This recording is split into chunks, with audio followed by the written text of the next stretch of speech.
কোটি কোটি দণ্ডবত পরিপাত, কোটি কোটি দণ্ডবত পরিপাত, কোটি কোটি দণ্ডবত পরিপাত। রাত্রি ৮টা বেজে গেছে, আর বিশেষ কিছু বলবার নাই। সামনে একটু কীর্তন শোনাবো, আর ওই গীতার মঙ্গলাচরণে একটা শ্লোকের একটু সামান্য কথা শোনাই। একটু ধৈর্য ধরুন। জানি কলিযুগের মানুষের ধৈর্য বড় কম, শ্রবণ শক্তিরও স্বল্পতা, সব জানি। আবার পায়ে বেশিক্ষণ বসে থাকবেন, পায়ে ব্যথা, আমার নিজেরই পায়ে ব্যথা। তাই একটু শুনুন, সামান্য একটু ধৈর্য ধরে কথা দিন, একটু কষ্ট করে শুনুন। গীতার মঙ্গলাচরণে বলেছেন, মুকং করতি বাচালং পঙ্গুং লঙ্ঘয়তে গিরিং যৎকৃপা তমহং বন্দে পরমানন্দ মাধবম।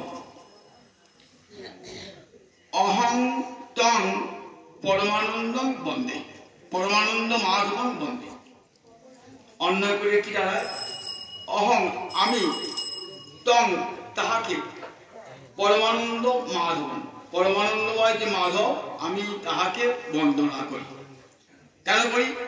যৎ কৃপা, যার কৃপা, মুকং করতি বাচালং, যার কৃপা, মুখ মানে বোবাকে বাচাল করে দেয়। পঙ্গু লঙ্ঘয়তে গিরি, পঙ্গুকে গিরি লঙ্ঘন করায়, পঙ্গুকে গিরি লঙ্ঘন করায়। লঙ্ঘয়তে মানে লঙ্ঘন করে নয়, লঙ্ঘন করায়। এমন শক্তি তার কৃপার, গোবিন্দের কৃপার এমন শক্তি যে বোবা যে সে বাচাল হয়ে যায়, ফোঁড়া যে সে গিরি টপকায়। এখন এই দুটো দেখতে হয় বাস্তবে আছে কিনা। দেখুন, আমাদের মুখ যে বাচাল হয় তার প্রমাণ আমরা শ্রীমদ্ ভাগবতেই পেয়েছি। ধ্রুব যখন তপস্যা করতে গেল, তখন ধ্রুবের বয়স কত বলেন দেখি? 5 বছর বয়স। 5 বছর বয়সে স্কুলে যায় ছেলে, পাঠশালায় যায়। আপনি তো 6 বছর আগে ভর্তি করে না, তখনও 5 বছরের পড়াশোনা হতো না, আর দেরিতে হতো। তাহলে 5 বছরে ধ্রুব তো কোথাও পড়তে যায় নাই, মায়ের কথা শুনে সে মধুবনে, বৃন্দাবনে মধুবনে বসে তপস্যা করেছে। যখন কৃষ্ণ দর্শন তার হলো, তখন তার অন্তরে একটা আকাঙ্ক্ষা জাগলো, আহা এমন সুন্দর কৃষ্ণ, শঙ্খ চক্র গদা পদ্ম ধারণ করে আমার নয়নের সমক্ষে দাঁড়িয়েছে। ইচ্ছে হলো, আহা ব্রহ্মা স্তব করে, মহাদেব স্তব করে, ইন্দ্র স্তব করে, বরুণ স্তব করে, 49 বায়ু স্তব করে, আমি একটু স্তব করতে পারবো না? খুব ইচ্ছা, কিন্তু লেখাপড়া জানে না। স্তবটা করতে গেলে স্তবের ভাষা চাই তো, মুক্ত ভাষাই তো। গোবিন্দের ইচ্ছায় কিরা হয়, গোবিন্দ অন্তর্যামী তো, ভিতরেও ছিলেন, বাইরে এসেছেন। কি করলেন তখন? নারায়ণের হাতে শঙ্খটাকে, শঙ্খটা কিসের প্রতীক বলুন দেখিনি? নাদ ব্রহ্মের প্রতীক, যা হতে সমস্ত বৈদিক শাস্ত্র, সমস্ত বেদ আবির্ভূত হয়েছে। যস্য নিঃশ্বসিতং বেদা, নাদ ব্রহ্ম। ধ্রুবের গণ্ডদেশে ঠিকিয়ে দিলেন। যেই গণ্ডদেশে ঠিকিয়ে দিয়েছেন না, তখন ধ্রুবের মুখ থেকে অপূর্ব স্তব বার হয়েছে। হরিভক্তি সুধোদয়ে এবং শ্রীমদ্ ভাগবতে এই স্তব আছে, বিশাল স্তব। বলেছেন, ধ্রুব তুমি বরং বিনিশ্য বর চাও, আমি তো বর দেওয়ার জন্য এসেছি। 5 বছরের ছেলে, কত কষ্ট করেছ,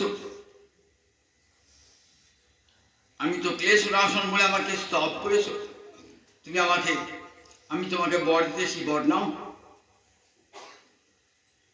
গোবিন্দ দর্শন করে আর তো বর নেওয়ার ইচ্ছা নেই। কি বলছেন?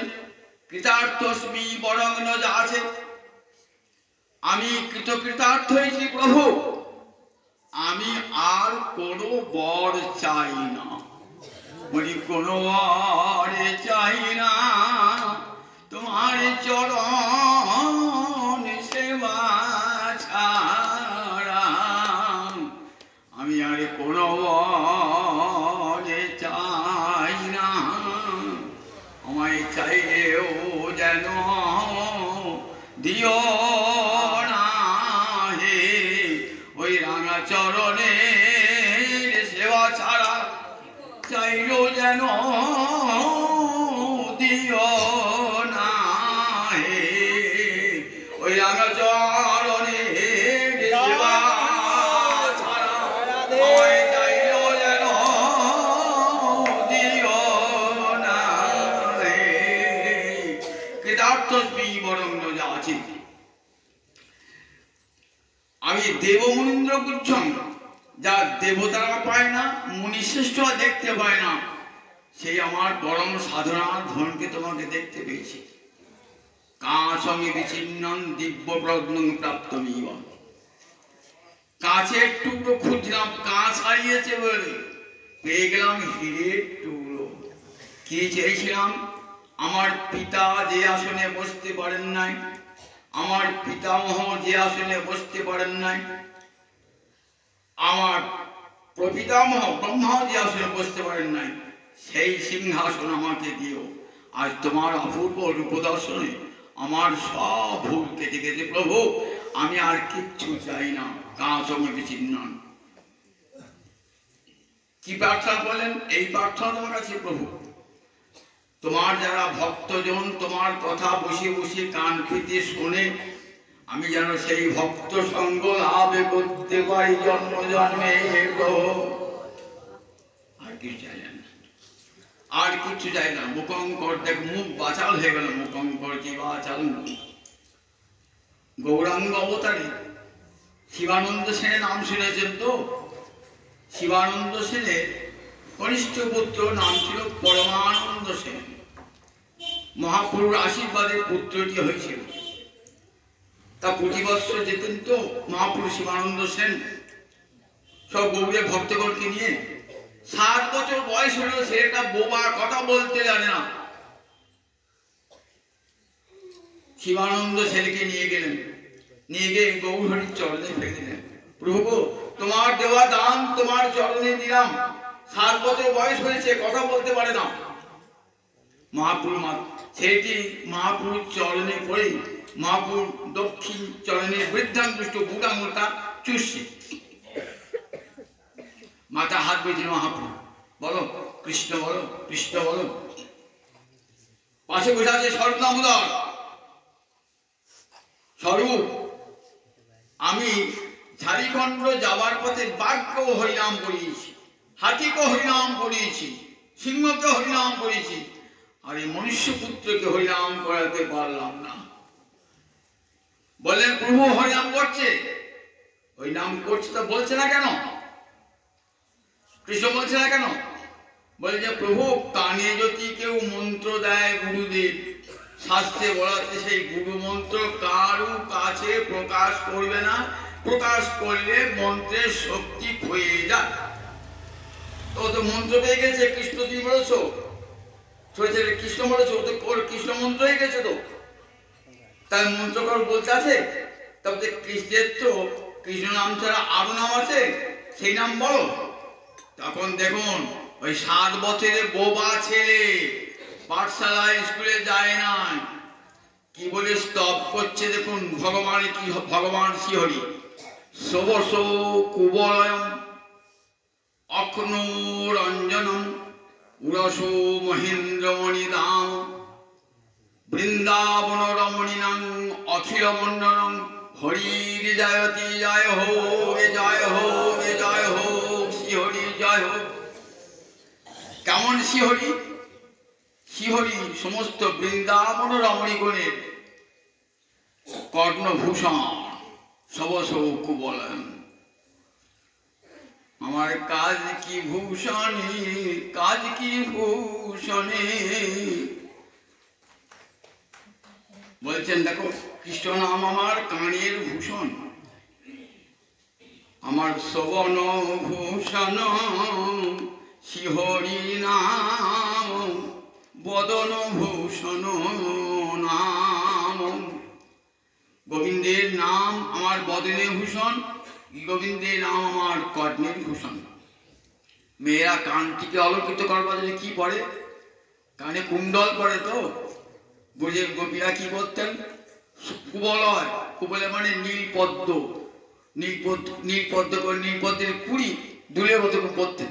বলতে আর চাই না, ওই গোবিন্দই আমাদের নীলপদ্ম, কর্ণের নীলপদ্ম। শ্রবণ ভূষণ শ্যাম নাম,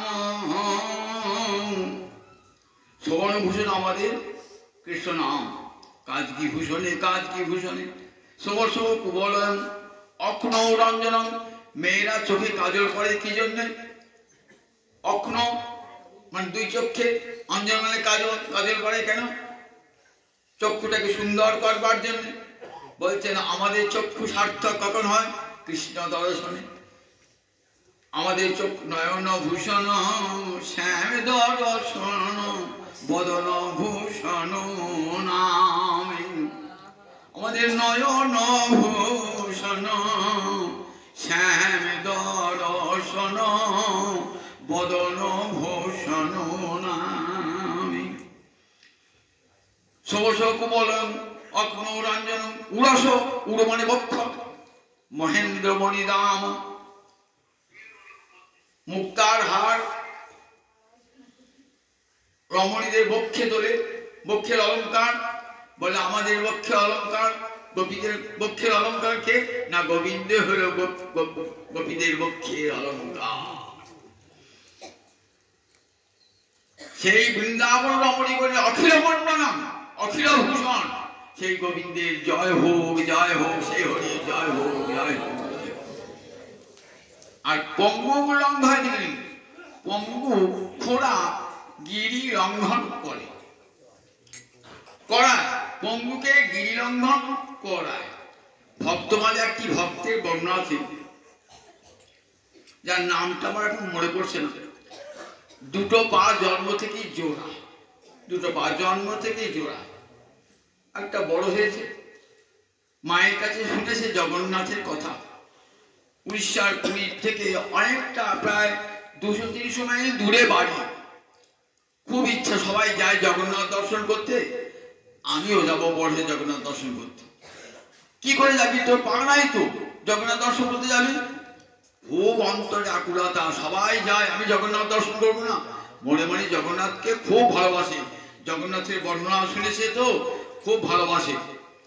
মাকে বলছি, মা আমি জগন্নাথ দর্শন যাবো। কি করে যাবি বাবা? ভগবান থেকে চরণ পা দেয়নি তো, কখন যাবি? আমি যাবো মা, এমনি করি। শুনবে না, একটু বড় হয়েছে তো। এই বছর মা আমাকে 2-4 টাকা দাও আর কিছু খাবার দাও, আমি জগন্নাথ যাবো। যাচ্ছে জগন্নাথ, কার কথা শুনবে না। গ্রামে সবাই বলছে যাবি, যেতে পারবি না, যেতে পারবি না। যাবো, আমি যাবো, জগন্নাথ আমাকে ডাকছে, আমি জগন্নাথে যাবো। জগন্নাথে অন্তরে প্রবল আকাঙ্ক্ষা জগন্নাথ দর্শনের জন্য। দুটো পা ঝোলা তো, যাচ্ছে কোন রকমে পা হাত দিয়ে ছেঁটিয়ে যাচ্ছে।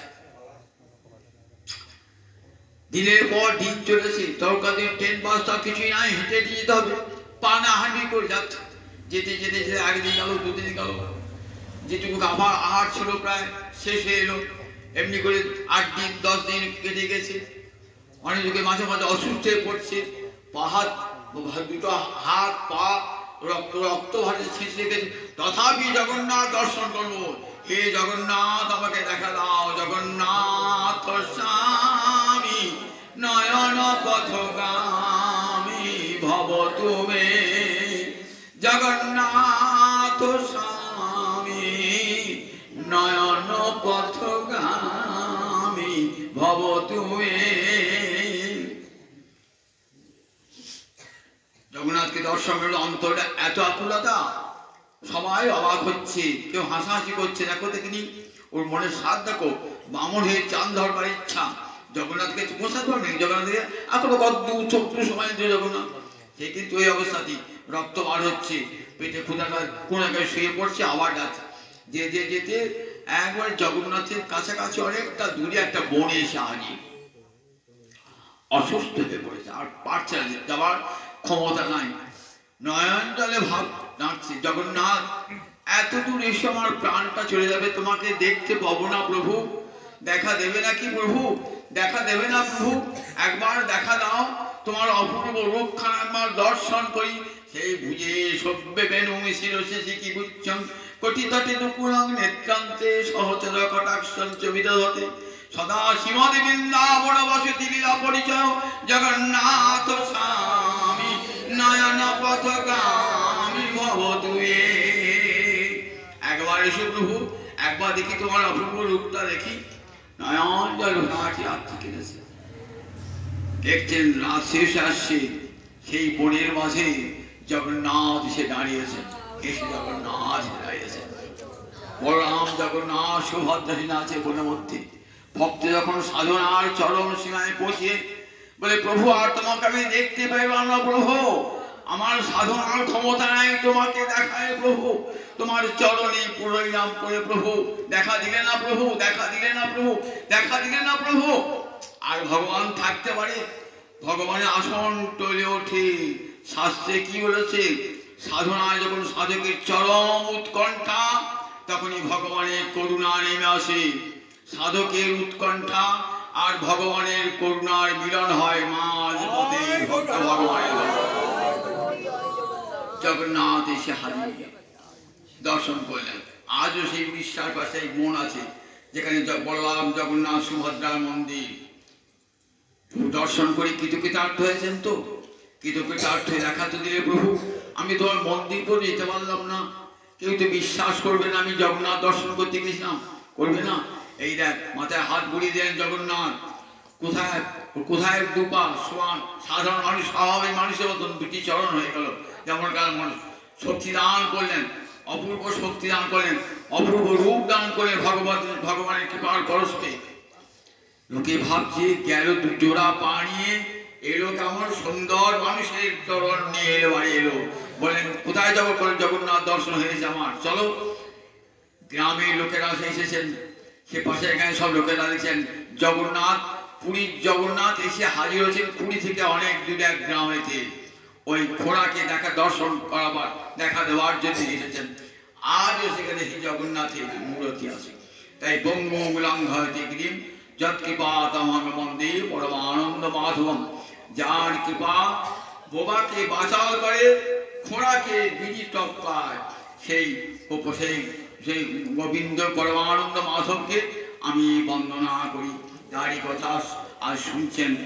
কটি দিন ধরে, 6টি দিন হলো, আর 3টি দিন একটু ধৈর্য ধরে শ্রবণ করুন গীতার কথা। আমার পরম পুত্রপম আমাদের কৃষ্ণদাস ভক্ত, একটি কলেজের অধ্যাপক, কত সুন্দর করে বললেন আপনাদের গীতার 1100 অধ্যায়ের কথা।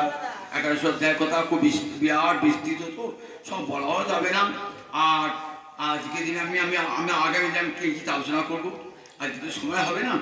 আজকে এই বলি আপনি শেষ করি, একটা গল্প শুনি। প্রতিদিন একটা গল্প শুনতে আর ভালোবাসেন, তো একটা গল্প শুনিয়ে দিই, ভগবান বিষয়ে একটা গল্প শুনিয়ে যায়।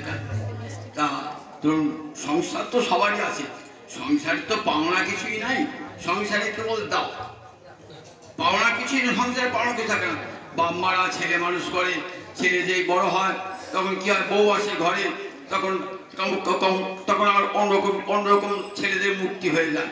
তখন কি করে, বাপ মা তখন পর হয়ে যায়, পরে চলে যাও বৃদ্ধাশ্রমে, চলে যাও দিয়ে আসে, বৃদ্ধাশ্রমে দিয়ে আসে, আর তেমন দেখভাল করে না। যদি উপায় করছেন যাবৎ বৃত্ত উপার্জন শক্ত, তাবৎ নিজ পরিবারের রক্ত, পশ্চাৎ ধাবতী জর্জর দেহে বার্তাং পৃচ্ছতি কোপি নঙ্গে। যতদিন শরীরে শক্তি থাকবে, যৌবন থাকবে, কাজ করার ক্ষমতা থাকবে, টাকা পয়সা থাকবে, সবাই ভালোবাসবে। যখন অসহায় হয়ে যাবে, বৃদ্ধ হয়ে যাবে, বিছানায় পড়বেন, কাতরাবেন, তখন দেখবেন নিজের লোক বলে আর কেউ কাছে থাকবে না। আপনি অসহায়, আপনিও মৃত্যুকে ডাকবেন, মৃত্যু আজ চাইবে না, আবার সবাই চাইবে আমি লোকটার মৃত্যু হলেই ভালো হয়। এটি পাওনা, সংসারে পাওনা তো এটাই পাওনা, কিছুই সংসারে পাওনা হয় না।